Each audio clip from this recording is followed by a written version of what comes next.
Welcome back, episode 84. This is the There Will Be Bond podcast, taping this on Monday from Brooker Studios, otherwise known as the little house at the end of the garden. I originally wanted my builder to build a retractable bridge, like aka Live and Let Die, from like halfway up the garden, and then it would go over a lily pond. But and a monorail? Would you have a monorail as well? I did want a monorail, Yeah. but I think the budget was already taken care of by then. Oh, But we all need a monorail in our lives. yeah, it would be really good. It would. I'd love a monorail. You got the garden. It's I big have, enough. but I don't think it would fit in with the sort of English country garden design. You know, Yeah. with the rose trees and the herbaceous borders and the clematis going over the arbours. You'd have to put some wisteria along the rail somehow, without crumpling it as you would work. go along. That could work. Yeah, Yeah. yeah. It would be pretty hideous, though, wouldn't it? It would. But anyway, I was going to do the bridge, but then we figured out that our builders were pretty shit. And you know what happened to our gardeners, Rob? You fired them. Yes. Mm. Guess what happened to the builders? You fired them. You just fire everyone, don't you? You just. I'm drunk with power when it comes to firing people. No one comes up to your high standards, do they? It's a good point. We should do a therapy session about This that. is why, I mean, it's like the pub down the road, the Roebuck. You said you can't go back there because they're shit. You But they complained. are shit. I thought they were all right, but not good enough for you. They didn't even bring me a bloody menu. I was sat in there for 15 minutes. Okay, well, that's fair enough. Yeah. That is shit. Are we loud enough? I know you're loud enough. That's never a problem. Hold on, let me turn myself up. There you go. Here we go. Right, Rob, we've got minutes.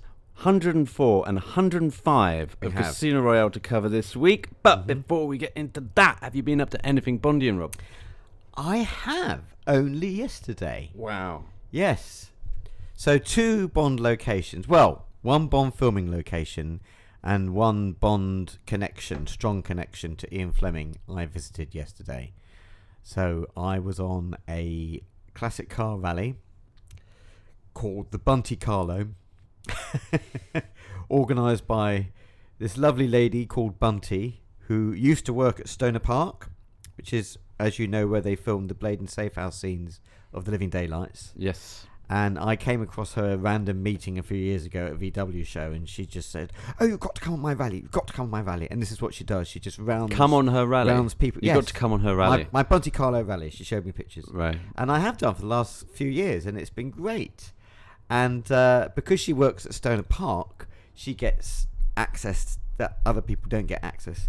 So on the rally yesterday, we did a pit stop for coffee at Stoner Park, and we went in through the private staff entrance at the back, and we parked all our beautiful cars up on the hill there, and we all got coffee. She had this coffee van there and tea van for us all that she'd organised, and we all got our teas and coffees, and then we all went and sat on the hill. And you know that shot in the film where you see the horses going along, Sure. as it pans across just before he Tim rolls drives up through the gates. Yeah, so we had that view that we were looking out onto, and there was nobody else there, no other events on, no other public. We had it all to ourselves, and it was amazing. The sun was shining. It was 24 degrees. It was glorious. So we did that, okay. Then we got back in our cars for the next bit of the drive, and we drove through the Fleming Estate in nearby Nettlebed. Wow, tell me about it. So so we did this last year actually, and she said to me afterwards, "Did you like going through the Fleming Estate?" I said, "Yeah." She said, "I did that for you, just for you, Rob, because I know you're a Bond fan. So I organised it and I arranged a pass because it's private. It's close to it's private estate. It's not open to the public. So she had to get arrangements for the gates to be opened and marshals to be there to let us all in and nobody else. So we all drove through this vast country estate." And it's very beautiful. I didn't see any house, unfortunately, because it's so big. But we saw all the land, and Did it have like 2 stags either No, side on these no. on these It was pillars? an impressive gate, and it's just we saw some livestock. Well, last year the livestock were on the road, and it was a nightmare. We all had to stop. But it was great, and we all drove through, and then we all had to stop because we were waiting for other cars to come, and then we just walked around for a bit. And so I believe that I don't think he ever lived there. Ian Fleming. No. But it's his family who owned that estate and have done since, I think, 1906, something like that, early 20th century. So it was Robert Fleming, I believe, who bought it. And you know all about him, don't you? I don't know all about it. I did read the book Ian Fleming, The Man, The Complete Man. The Andrew Lysett book. No, that was previous. This one's Nicholas Shakespeare. Yes. I've read that one as well, but yes. So it's okay. It's funny because you were just telling me this off air, right? Yes. And then you were saying his dad, and you got his name wrong, and I screwed up, and I said, well, his dad's Val, as in Valentine Fleming, and his grandfather had the money. Yes. Was Robert, because he was the guy that was involved in the banks and the railroad. The railway. And I said, if only I could have corrected you on the show, Rob, because then I would have sounded very sexy and clever. Well, there you go. But it's not happening. So yes, so I believe he was the one who acquired the estate, and it has remained in the Fleming family ever since. And I think they are very active, I believe, in village life in Nettlebed. It's a funny name, is that, Nettlebed? I don't know if he actually... I'm assuming he did go there regularly and visit the family. He just never lived there. I don't know if he wrote any of his books from there. I'd need to find that out. That would be interesting to know. But yeah, so that was the other location that we drove through. So we had Stoner Park for morning coffee, and then we drove through the Fleming estate. And yeah, so that was my Bondian thing this week. And you met Debbie McGee? Yeah, but she's not Bondian, is she? I know, but it's still pretty she's mega to meet Debbie McGee. She was on the rally. She was on the rally last year. She was a passenger in a beautiful Rolls-Royce Silver Cloud last year. Okay, Americans won't have a clue who Debbie McGee is. Well, they wouldn't know who Paul Daniels is, will they? So she was married to Paul Daniels, who was a magician and host of Rob. I don't know. Every Second Counts. Oh, I never watched that. Wasn't that Noel Edmonds? No. Oh, okay. I thought it was Noel Edmonds. Debbie McGee. But she was a lot younger than him. Yes, she was. Yeah. Yes. So she is 66 years old now. Okay. Yeah, so she was there last year in a beautiful drop-top Rolls-Royce Silver Cloud, just like the one that Ken Adam used to own. He did well there, Paul Daniels. I mean, like, if you just go online, guys, and Google Paul Daniels and Debbie McGee, and if you want to see the definition of magic, that's it. Do you know what? She is so lovely. So I chatted to her last year, and then she remembered me in the car. She remembered the car, I think, more than me from last year, because we parked up next to her, and we had a picnic next to her and her friend. And it was really lovely, and we had a good chat. And she's been flooded from her home in Henley-on-Thames. Oh, yeah. Her and I will get on well. Then we'll be talking flood stuff. I didn't think of that. I'll have to introduce you. Paul Daniels. You can compare horror stories, can't you? Paul Daniels was 20 years older than Debbie McGee. So she was the assistant who got sawed in two. Yeah. And that sort of thing. Yeah. But she is a magician herself. She does do magic. She is part of that magic circle. She chased him. Oh, she really? chased him. Oh. But she's a sweetheart. She's so nice. I loved seeing her again, having lunch with her yesterday. But yes, no, not James Bond related, sadly. But she was on the run. 21-year age gap. However, the Strictly star admitted she chased her future husband for almost a decade before they got together. Really? I didn't know that. Paul came to rehearsals, blah, blah, blah. No way. I know she's a Kingston girl. She was born in Kingston. How much did Debbie McGee inherit from Paul Daniels? Oh my God! Let's not go there. 1.5 million. Is that all? I thought it'd be more than that. Oh, look, he's not that good a magician. I mean, he's not David Copperfield. He's not making the Statue of Liberty disappear. Well, she's living on a bloody river-fronted house in Henley. That's worth more than 1.5 million. Well, she's in all those adverts for dishwashers as well. Anyway. Kitchen Magic. That's the one, yeah. Kitchen Magic. Kitchen Magic. Yes, it's magic. All right, that was Where's Debbie her McGee. magic wand and new kitchen? That's Debbie McGee. Yeah. So what about your bonding? What have you been up to? Well, we've only been apart from each other, Rob, for a couple of days, so we haven't had a whole chance to muster up anything too bonding. But I did go to Anfield yesterday in Liverpool. I went with my good friend John Nichols, who drives to Liverpool more or less every weekend because he's got season tickets for the Liverpool game. So I saw Liverpool versus Arsenal, which was fantastic. Not very Bondian. Which is not very Bondian, but this is the run-up. I'm setting the table. Hang on in there. Oh, actually, I'll tell you what, though. Where John sat, where our seats were, apparently we're just above where Daniel Craig has his box. Because he apparently has, like, tickets or he's a... Is he a fan? Yeah, Daniel Craig is a Liverpool supporter. Oh. Yeah. I didn't know that. Oh, see, there you go. Well, that's quite Bondian. Well, he's from Liverpool. Is he? Yep. Okay. Yep. Doesn't sound very Scouse. He doesn't. No. Well, he lost the accent pretty quick, so that he can get some work, I guess. Hocking Bond, mate. James Bond. Turn it on request. But when I got back to John, so we drove home, got back late, and John actually had the glasses, the new glasses that you see on the 007 store. Oh yeah, the ones where you can see behind you, like these little good. Well, he had it in a box. He's actually only just come back from GoldenEye himself, so he was fresh out, and he's just got the package, and it was by the door, and he opened the box and he goes, "Oh, Pete, try these on." So I tried them on before he did. So I put these. And these glasses are quite cool because they're only 10 quid, right, on the 007 store. There's probably a reason for that. Unless you live abroad, and then apparently online I saw that you have to pay all the tax, and there is an import fee, something to do with Brexit. So people are paying up to like 50 quid for these glasses that are only 10 quid.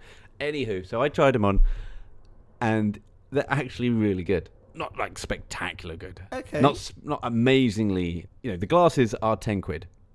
And they feel 10 quid. But for the novelty, you can see behind you. You got to know what's going on. Yeah. Can you? Sure can. That's amazing. I could see John yawning behind me as I was telling my story about Dukes. Yeah, no. Is it quite disorientating? That? I only had them on for a little bit, and then. Does it make you feel dizzy? No, it's not really that. It's you can see behind you if you want to. You have the option. Yeah. They're like little mirrors, are they? Yeah. It's good. I recommend it. Oh, and also John's wife. She came back with stones in her sandals, right, from GoldenEye. And she said to John, "Oh, look what I've got. I've got stones in my sandals." And he goes, "Oh, I know what to do with that."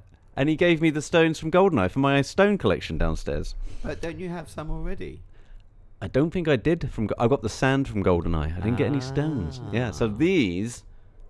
If I ever get fingered, like for by the police for all the stones and rocks that I've taken from over the years, I can implicate John's wife at least on that. Okay. Say, like, yeah. So that's your Bondian thing. You acquired some stones from GoldenEye and you tried on these glasses. Yeah, that's cool. Not as good as driving through a Fleming Estate, but which is close to the public. They can't. No public access. Yeah, they can't. We had. That is mega.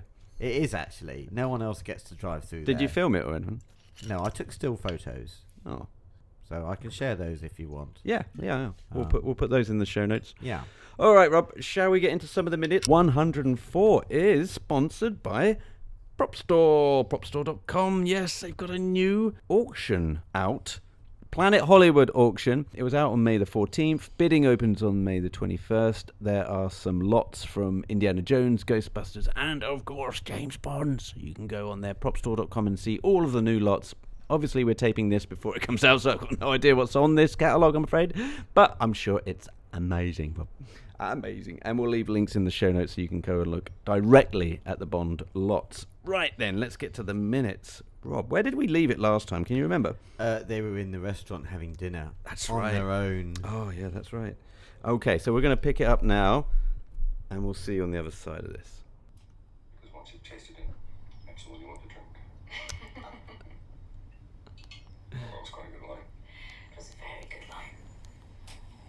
Were you laughing at it? Not so much it as you. Oh, well, that's fine.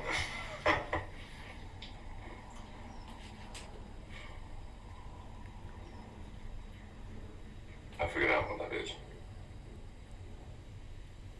It's an Algerian love knot. Really? I thought it was just something pretty. No, you didn't. Someone gave that to you. He's a very lucky man. Oh.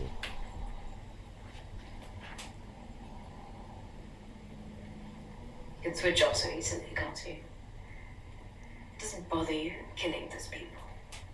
I wouldn't be very good at my job if it did. I don't believe you. Oh, Rob! How about that? One of my favourite lines, I think, from this film. Really? Yeah. Well, you we'll go get first. into that. Your takeaway get from into this, that. yeah. Well, I've only got one thing to say about this. Shoot. So he says, well, that's fine then. But he's talking with his mouth full of food. It's disgusting. Disgusting. Absolutely disgusting. Don't you think? And he goes, well, that's all right, munching away on his food. And it's like, fucking hell, isn't he meant to be like this person with good manners? And you know, I was appalled, quite frankly. I thought, You don't like this? Good No. God, what a thing to do. I mean, I'm surprised he's not got his mouth open. You can see all the food in his mouth. But does it not? Does he not redeem himself that he's eating caviar? No, doesn't matter what he's That's eating. very Bondian, isn't it? He hasn't, like, you don't hear him order it, but you know he's eating it. Well, you see it. You Yeah, see exactly. and Exactly. he puts a lot of it in his mouth. It's like half bloody lot of toast all in his mouth. I actually really like that. I think that's really cool. He shoves it all in and then starts talking with his mouth full of it. But he's ordered the beluga caviar in the Four Seasons, hasn't he? With Solange. Yes. Yeah. Yes, So he he's does. already had a mention of it. But here he does. is. Yeah. But he didn't get to eat it, did he? Because he No, had he to didn't. shoot No, off, no, he left it. He said for one. Yeah, it was for her. yeah. Yeah. Um, but now but- he's like, oh, I really fancy some of that caviar. I Yeah, didn't my get a God, chance he to munch any. Shovels it all Oh, down, doesn't that- he? And that starts tastes of- talking. Taste the bloody victory, that does. I mean, doesn't that appall you as well? Perhaps it doesn't. There are a couple of things that I believe Daniel Craig does that isn't classy. And I think it's him as a person, and then it bleeds into Bond. So really, Martin Campbell should have said, "Cut. Bond doesn't talk with his mouth full." Yeah. I think there is something about Daniel Craig, and I don't mean this really as a bad or a slight, because he is supposed to be the rough diamond. You know, he's He not is. supposed to be the polished actor yet. So I think there is, and that's true So of there Daniel is- Craig, there is the an person there as is well. The in debate for stage. that here, then, that maybe after this film, you don't ever see him talk with his mouth full But again. Also, if you listen to Daniel Craig in interviews, he swears a lot. He cusses every time. Oh, he does, yeah. So he hasn't, which is him. And I'd much rather him be the natural person Well, of that he course. is. Yeah. He doesn't hold back. But you'd No. never have, for the likes of Roger Moore, swearing Well, they're a different generation. on Terry Wogan. They're or a different anything like generation. That generation just didn't swear. My parents didn't really swear. that. Yeah. You know, and they were Roger's and Sean's generation. I've just thought of another story that I should have told last week about Sean. Go for it. Yeah, sorry. Because do you remember I said that I did that Bondian thing and I went to the Hurlingham Club Yep. and I had lunch with my mum's friend from school, Harriet. So she was the daughter of Sir Donald Wolfett, the actor. Oh, God. Okay. And her late husband was at RADA, so the Royal Academy of Dramatic Art, with Diane Cilento, Sean's first wife. Okay? Mhm. And they got on very well. They were good friends. And then they went their separate ways with their careers.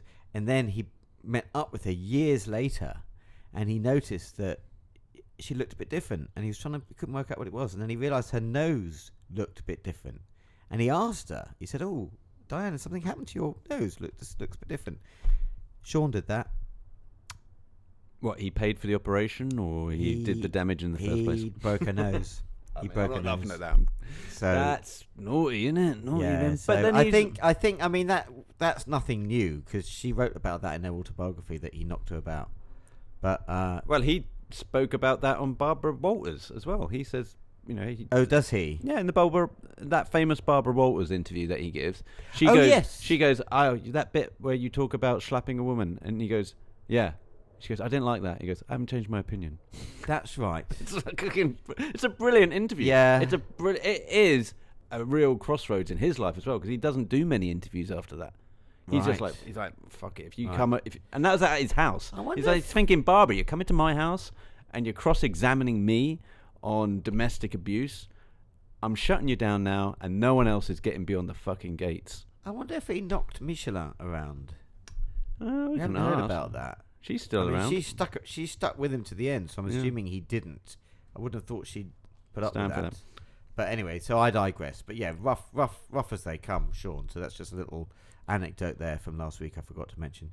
But yeah, so that's my only That's all you got? takeaway from Yep. that minute is Fair that enough. he's stuffing his face with caviar and talking with his mouth full. What about you? Well, what did you get out I'll of that tell you minute? what, we have an interview with Sophie Harley, who was the designer of the Algerian Love Knot. I did this way back in the day for the From Tailors with Love podcast, and it was part of a brand event where I was with David Zaritsky and AJ and Calvin Dyson. Mhm. Joe Darlington. Anyway, we did a brand tour. We went to Sunspell, Oliver Brown, and Sophie Harley was the first on the list of places to go. And we spoke to her about designing the jewelry for Casino Royale. It was fun because she did an interview for David's channel, and then David said, "Does anyone else want to speak to Sophie?" And I just so happened to have my dictaphone cocked and ready to go. The dictaphone. And I said, "Yeah, I'll be up for that." And we sat down and we had about 5 minutes talking about her role in the film and how it came to be. So we're going to do an insert here, shall we? Okay. Do you want to do that here? And then we'll pick up minute 105 after this. So this is Sophie Harley and me.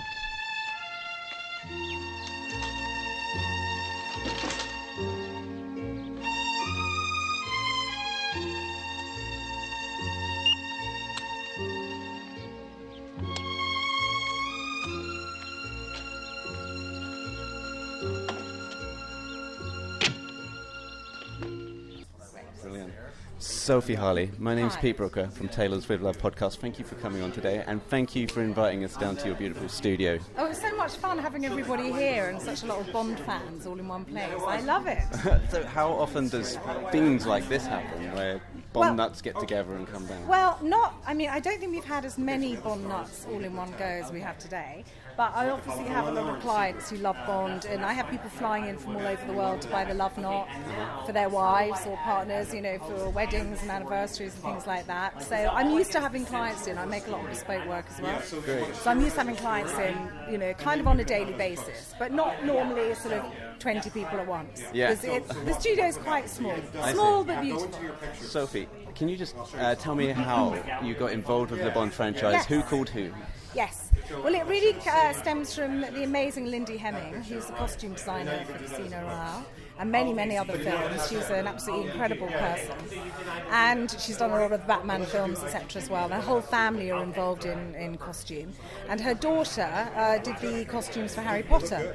And for her daughter's wedding, I made some incredible cuffs and jewellery with dragons with diamond eyes and very unusual things, because she got married in a red wedding dress with a dragon, which was all the way up the back of the dress. Very theatrical.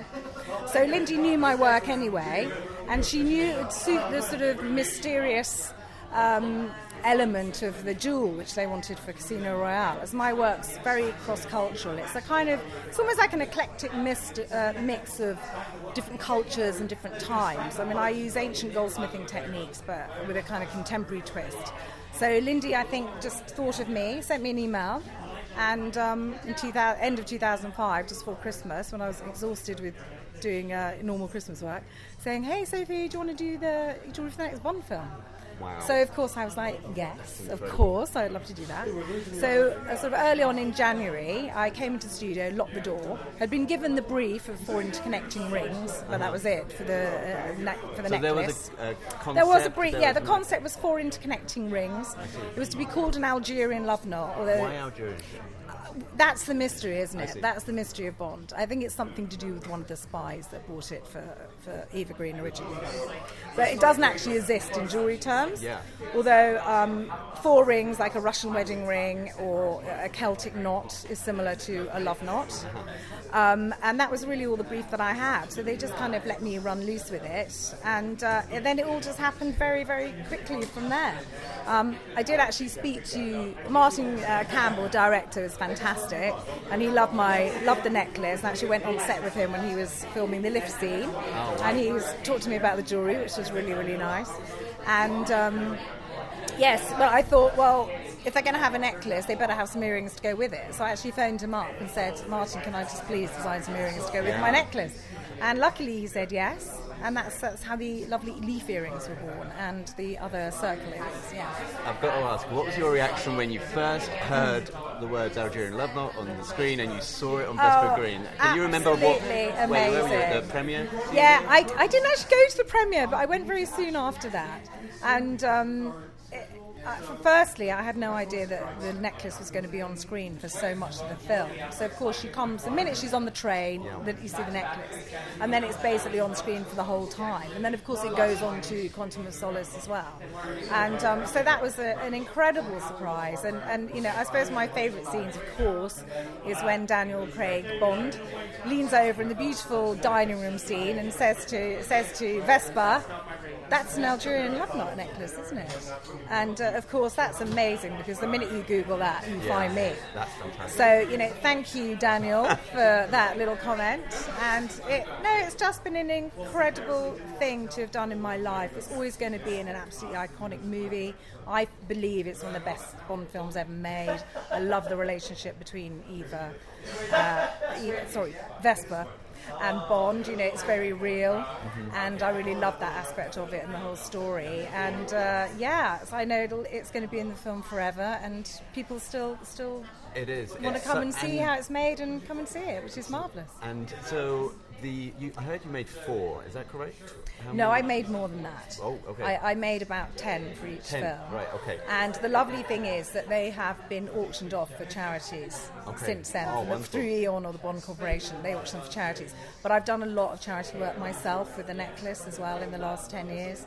And because it's such an iconic piece, and because it's attached to the film, it's so easy for people to appreciate and love it and then see it in the movie. So I've done a lot of charity work myself with it, which is really nice. Sophie, maybe lastly, an overall question on jewellery. Yes. I'm seeing I don't know if it's a renaissance or a huge groundswell of men wearing more and more jewellery these days. Yes. Are you finding that Yes. as well? Is it?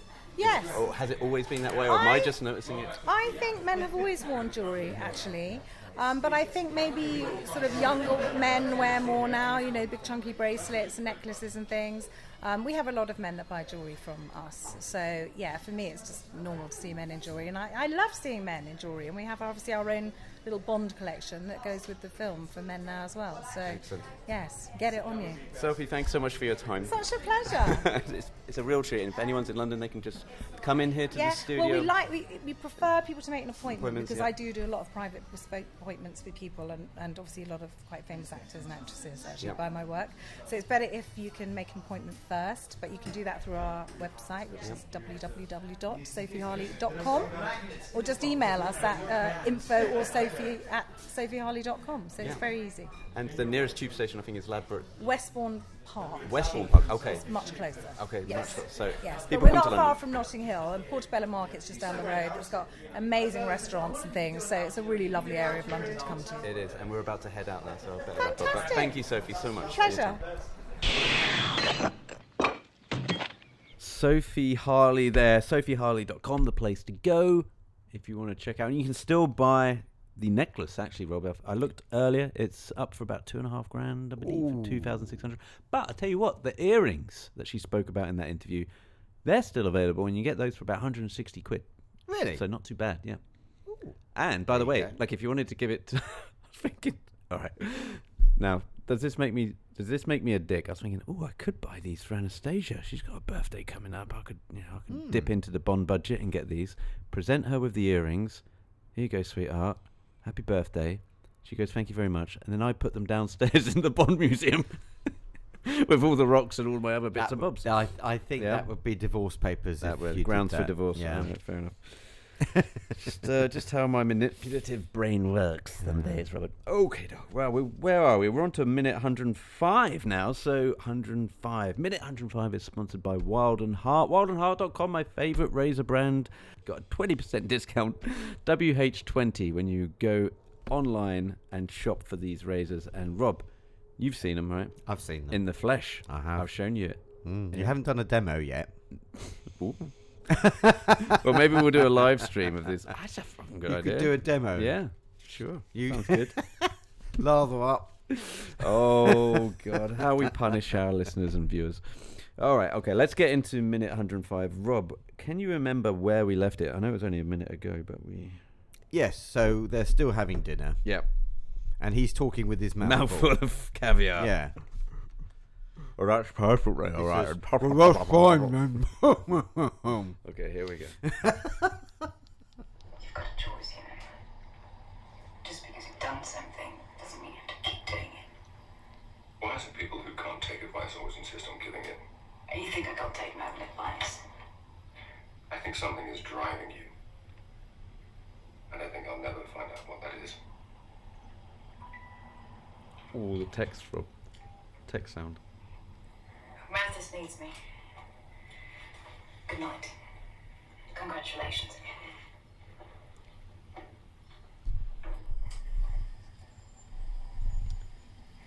Oh, Bond. Paid for the whole restaurant, had a dinner. Bloody Mathis. Cock blocker. There's a sip of his martini. Ooh, something's occurred to him. Mathis. Mathis.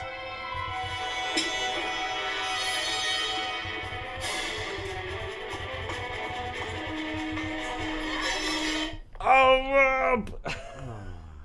We are going for it. Yeah.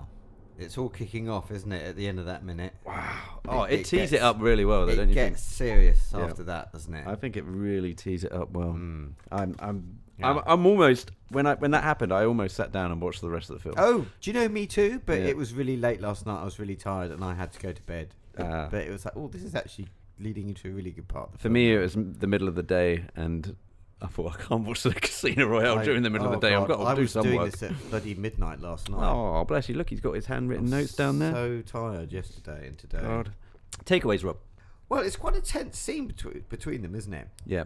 And he says it, isn't he? He can't work out what's driving her. He can't put his finger on what's driving her. He knows there's something going on. Yeah. Yeah. And he can't work out, and I love that. Yeah. And that is really sort of vital to the whole film, isn't it? And I think it's the same in the book, this scene. She does get kidnapped in the book She as well. does. Yeah. Put a bag over her head. Yeah. And in the 67 version. Oh, really? Yeah, of course. Yeah, gets of course, kidnapped, yeah, put a bag over her head. Right. Yeah. Why are you smiling at that bag over the head? I don't know. Put a bag over that. Except you wouldn't with the most gorgeous woman to hit the silver screen. I know. I know Put a bag Stranders over isn't it. bad either in the 67 version. They put a bag over her head as well. Oh, Ursula. I wish she would do the fan events. Imagine if she turned up at Comic-Con I or know. film Well, convention. she did years ago. She did that Jamaica event. Which one? The one in the 90s. Oh, see? She went to that with Grace Jones. Mm. I mean, can you imagine going The to salad that? days. I The know. salad days. I know. Well, who was that organised by?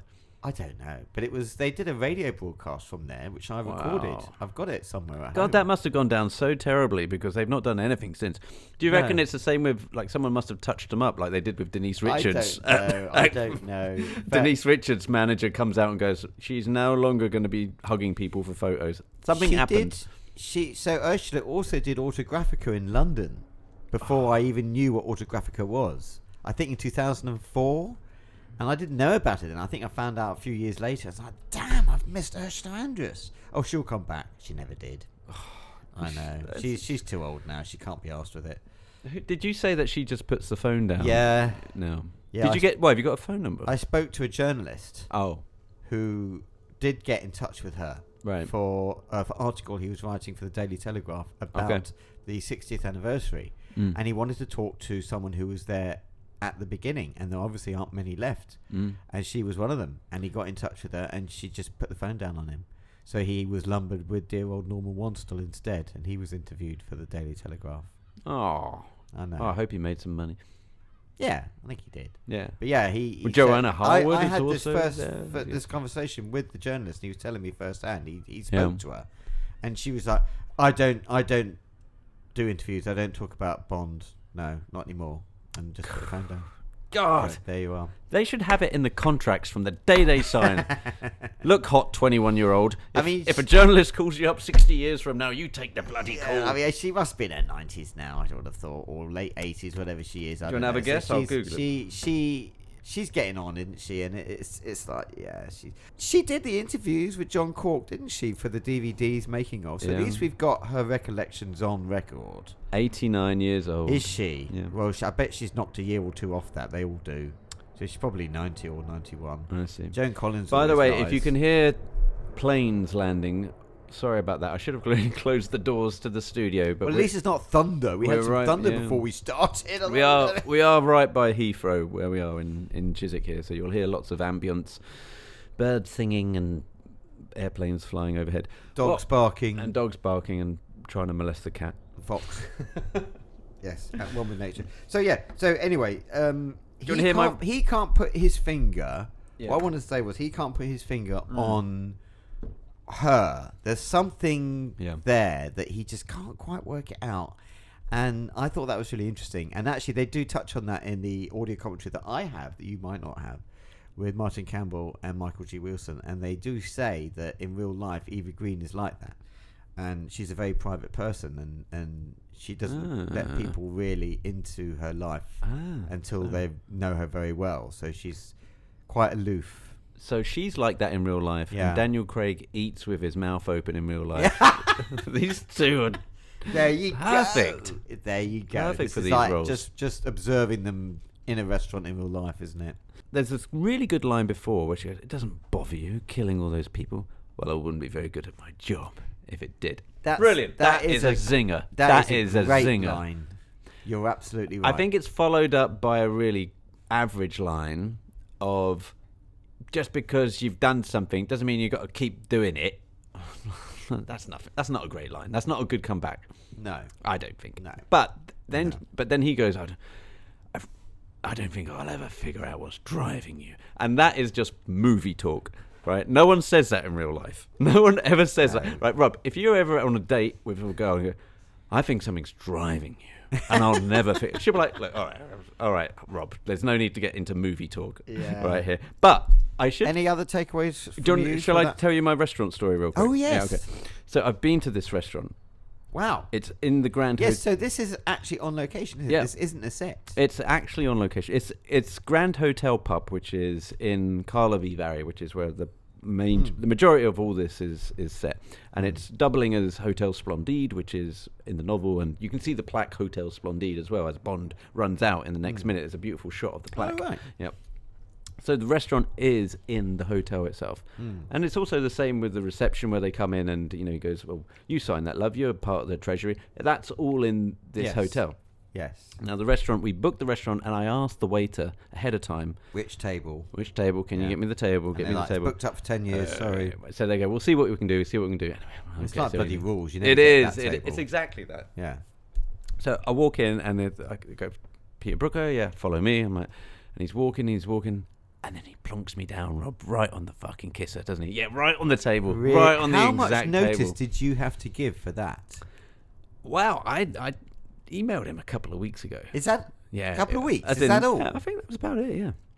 But look, it's a restaurant. It wasn't well packed. It wasn't like It wasn't like Rules. Rules is packed. Rules is in Covent Garden, for Christ's sake. No, so this is not that. Tourists. This is not that. Yeah. And so we walk in. He puts us down. I'm like, great, and we had a really good time because what they do these wine pairings with the food. So they go, right, they start you off with a really good one, like a sparkling white champagne. Good. So we did a really nice sparkling white champagne. Mm-hmm. So what, do you choose what you're going to eat and then they advise what compliments? No, it's kind of eating? A set list. It's a set list. So you have you have a pairing and then they go, right, this is going to go with that, but it's all fixed. So it's on the menu. It's like, if you're going to have this food, this wine, we recommend this wine. Exactly. So the only trouble with that is that you're sold on the very first wine because it's sparkling champagne from somewhere. Yeah. And it's delicious. The rest is all from Prague. All the other wines are Czech wines. I don't know if you've ever tasted Czech wines, but they are not. I have visited Prague, and I did. Has anyone ever told you, oh, God, you've got to try this Czech wine? I think I had one glass, and I'm like, no, I'm having Pilsner for the rest of the So there's a reason why the Czechs do great beer, and they're not known for their wines. Their wines is... they're not very good. Let's put it anyway. Pilsner's good. I still ploughed all the way through the wines and had a couple of shots afterwards, etc. Got the pictures with the martinis and the... did you? Yeah, I'll post it on Instagram. Yeah. I did the Mathis. Did you? Yeah, I've got it all. And poor Anastasia, honestly, that woman puts up with a lot. We had a great dinner. I got to say, did you make her wear the gown and wear the love knot? No, I wore the love knot and the earrings. I'll have you know. And at the end of the night, I'm a little bit gone, to be honest with you. It's been a long night of wine pairings, and I've gone to try and find the waiter that sat us down. I'm like, where is he? He's over there. I go get him. And I do that uncomfortable tip handshake where you have like a tenner folded up in your palm as you do a handshake. Oh yes. Yeah, I'm very uncomfortable with that. Surreptitiously, here you go. But I'm also more uncomfortable with just going ding, ding, ding, ringing it out and going, here's Can't you £10. just like leave it on the table with the bill? No, but then I don't know who's going to pick it up. The maitre d' could get it. Another waiter could get it. I specifically wanted him to have it because he showed us to the fair table. enough. Yeah, so that's I was, good. That's so good I that you sought did him that. out and I found him and I got. Anyway, I did the. But also, I didn't want his mates to know that he's getting tipped as well, because then he might have to share the tip with the other staff. Well, they usually do. Right, so I wanted to. Anyway, I do the handshake. I scrunch up the tenner, put it in my palm, do the handshake. But because I'm so embarrassed by doing all this, I quickly do the handshake. Great, cheers, mate. See you later. I then take the nearest right, and I've gone into what I thought was the exit, but it's actually a fucking cupboard with no exit at all, and it's in complete darkness. Oh my God. So I've walked through it. And You walked into a cupboard. Oh God, I'm in here now. I'm fucking get out. Oh, fuck. But I then thought, I gotta make it look like I meant to go in here. Oh, I can't just go in here and come no. out again. So I just stayed in this stayed like in the dark cupboard. room for about, I don't know, it felt like a long time. It was probably just 10 seconds. Have you seen Carry On Loving? No. There's a scene in that it's not. It's so funny. It's basically the guy just comes banging on the door, and I think he thinks it's his girlfriend's bedroom door, and he's banging. Come on, come out, come on, Adrian! What? That is a cupboard. So it's a classic. And the Pink cupboard Panther scene. strikes again. Have you seen that? He walks into the cupboard and then they're like, oh God, and then he comes out again. The closet ploy. Such a good closet ploy. I think it's happened in more or less every comedy where someone's walked into a cupboard by mistake. Anywho, Rob, so those were my takeaways. I thought this had one of the best lines of the film. Rob, I think those are the takeaways. Shall we pull this to a close? Yep. Okie doke. What we should do is the outro. We were talking about the polls, weren't we, Rob? Oh, yes. So let's you've quickly been do putting stuff up on Instagram, haven't you? Yes. About what film we should dissect next, minute by minute. Yes. Poor listeners. But you've been doing it, because I thought, how are you going to do this? You're just going to put up one big poll and there's 25 films. But you've been doing it every week with like two films pitted against each other in order. So the first one... So they're choosing Dr. No from Rush with Love. They're choosing Goldfinger Thunderball. And it's like... Well, obviously they're going to choose their favourite out of those two, but that might not necessarily be the one they want us to do out of all the other films apart from Casino Royale. So it's a slightly flawed process, and that only just occurred to me on the second round. Because I thought, right, I'll do all the Seans, I'll get all the Seans and figure out which one is the favourite Sean amongst the audience. Yeah, but you can't do that unless you put all the Seans together, not just like Dr. No from Rush with Love, Goldfinger Thunderball. Anyway, the Twice Times Are Forever. Look, like all things, I don't really think them through. Okay, so we'll just scrap all that effort that people voting. Wow, it's all a bit. Look, effort, it's interesting to see. Look, it's a tap. It's a tap on the phone. It's not like a bat. And from the first two, I was really surprised at the winner of the first two. Well, Dr. No won by a whisker, didn't it? Because I would have thought from Rush with Love would easily win over Dr. No. I had all the easily. I had all the votes written down. Anyway, it's 52% to 48 of all the people that voted for Dr. No, and then Thunderball got crushed by Goldfinger in the second round because it's against Goldfinger. I've been reading Thunderball actually. Oh, have you? Well, Audible, because I've been on these long drives to Liverpool Stadium. Yeah, I've listened to about details. It's very good. It's really interesting. Do you know what? I got really bored with that book as a child. Give it another go. I found it so full of detail and so like, oh God, I love it because he's actually in the Disco Volante at the minute, and he's friends with. I figured out what I don't like about Thunderball the film actually, by doing the book again. I don't think Adolfo Seeley, Adolfo Celli. Adolfo Seeley. All right. I don't think Adolfo Celli is good looking enough. No, he's not. At all. He's the not. Character, the way he's written in the book, he's an Adonis, and he's much more Bond's equal in that department. I don't think Adolfo has got quite the right correct look about him to be this he's quite charismatic, old, isn't he? He's not the same age as... I know, and he hasn't got this charismatic feel to him like he does in the book. So he's just wealthy. in the book, though, he's like Bond is on the Disco Volante. Felix is behind him with a Geiger counter on his wristwatch. So the second sweep hand is like the Geiger counter. Oh, cool. So they're trying to figure out where the bombs are on the boat. Oh, cool. And then they realise realise again. Yeah, it's really good. And Felix is in it quite a bit at the beginning, and he's got the hook as well because it's post Live and Let Die, so he's disfigured. Maybe I should get the audio books because The I'm audio more books are likely great. To, Yeah. I don't have the time to sit and read Exactly. books. You're mowing the grass for an hour at a my time. commute. I do Yeah. bloody long drive into Chiswick 3 days a week. Audible, mate. It's I could listen way to to go. it then. Anyway. Instead of Radio Jackie. Well, look, I walk Roger a lot, right? So I always do the Yes. do the podcast and the Yes. Audible. So that's how I'm chewing for yes. him. So what are we going to do then with this whole voting for the next film? I was thinking those big forms that Roland Humes throws out to vote for best Oh, podcast. yes. Maybe we could do something like that. Yeah, I and think we'll that's a good we'll call. list all the films on Yes. it. Yeah. Apart from Casino.